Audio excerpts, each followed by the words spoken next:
Hi everyone! For today's tutorial video, we will rationalize again 5 questions that is intended for the civil service examination. So ngayon, we are already in the part 3 of grammar and correct usage.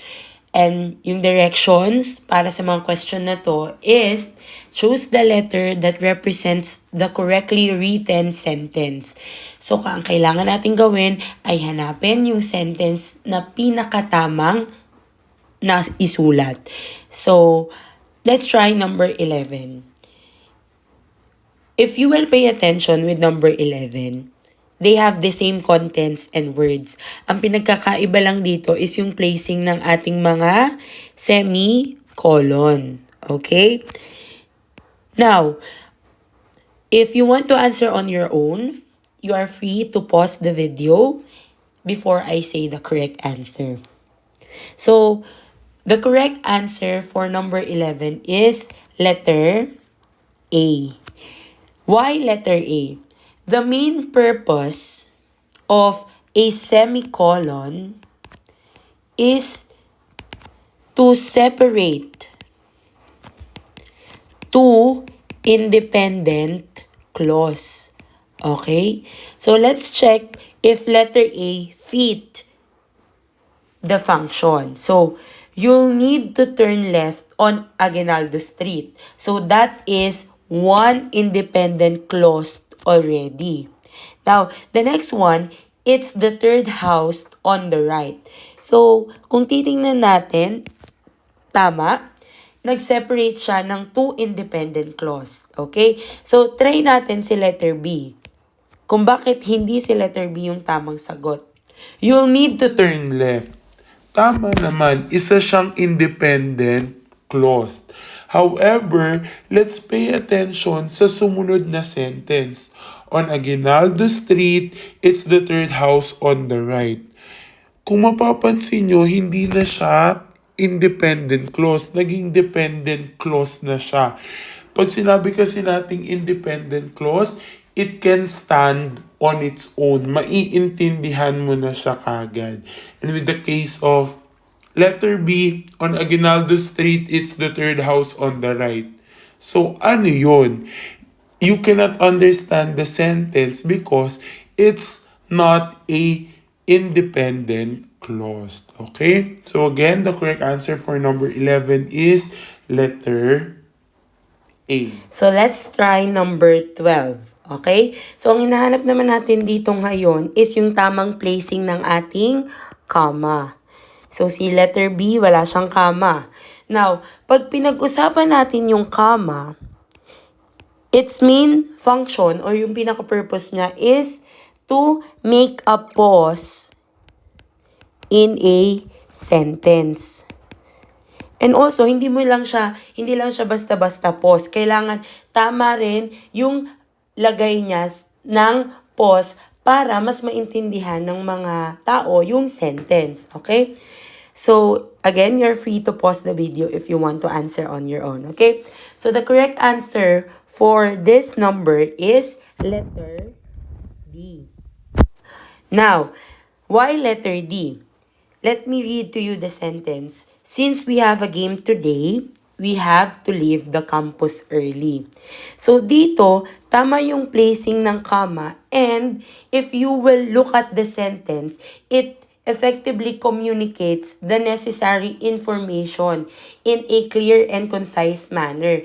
Because with the help of proper punctuation, na-separate natin yung dependent clause, which is since we have a game today, sa ating independent clause na we have to leave the campus early.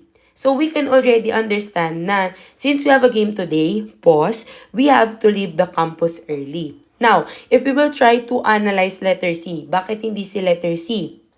Let's check. Since we, there is a pause, pero what is the purpose? It's useless. So, since we have a game today, so in that case, mali na siya kagad because the placing of the comma is not in the right position. Okay? So again, for number 12, the correct answer is letter D. Okay, let's try now number 13.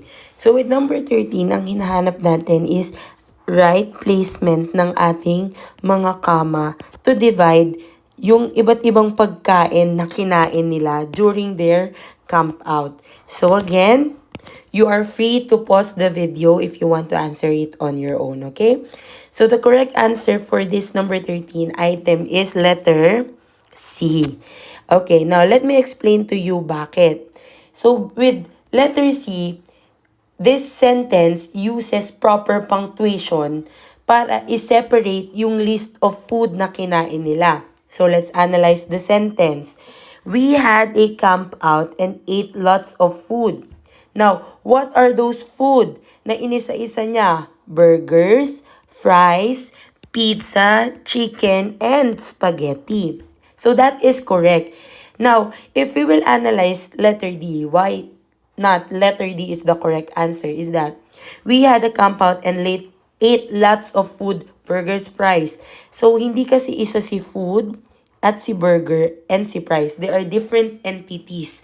So, ngayon, dapat it should be separated by comma to give emphasis na ibang klase sila ng pagkain.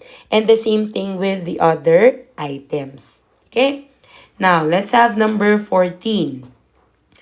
With number 14, ang hinahanap natin is the correct placement of our semicolon and also commas. Okay? So, dito sa letter B, wala siyang semicolon pero meron siyang tatlong comma. With letter C, meron siyang isang semicolon, dalawang comma. Okay? And again, with letter D, iba lang yung placement ng semicolon pero meron siyang isang semicolon and dalawang comma. Okay? So, the correct answer for number 14 is letter D. Okay? Let me explain to you why. Okay, if we will to analyze letter D, again, ang main purpose ng semicolon is to introduce categories or examples of categories.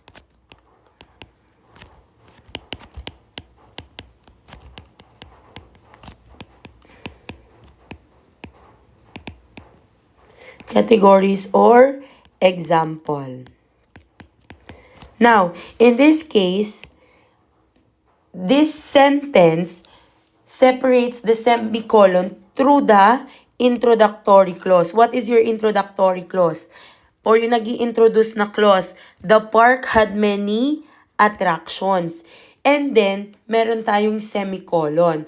Now, dito, sa first clause natin, inintroduce natin na yung park ay maraming attractions. And after the semicolon, nag-provide tayo ng mga iba't ibang klase ng attraction na makikita natin sa park. Okay? Just like this one. It had a roller coaster. So that's one attraction. A Ferris wheel. A merry-go-round. And a wild river ride. Okay? So, the semicolon was placed properly and also the commas. Okay? Okay, let's try item number 15. So, sa number 15, ang hinahanap natin ay yung tamang verb tense. Para mapalabas natin na yung sentence natin ay nangyari na sa past. Pero hindi lang siya about simple past tense. Kasi meron tayong tigda dalawang verb kada isang sentence. Just like with letter A, had gone and to try to find. And with letter B, meron tayong went and then to try to find also. And then with letter C, meron tayong had gone and tries to find. Okay? And with letter D, meron tayong went and to try to find also. Pero ang pinagkaiba nila, meron namang comma yung letter D.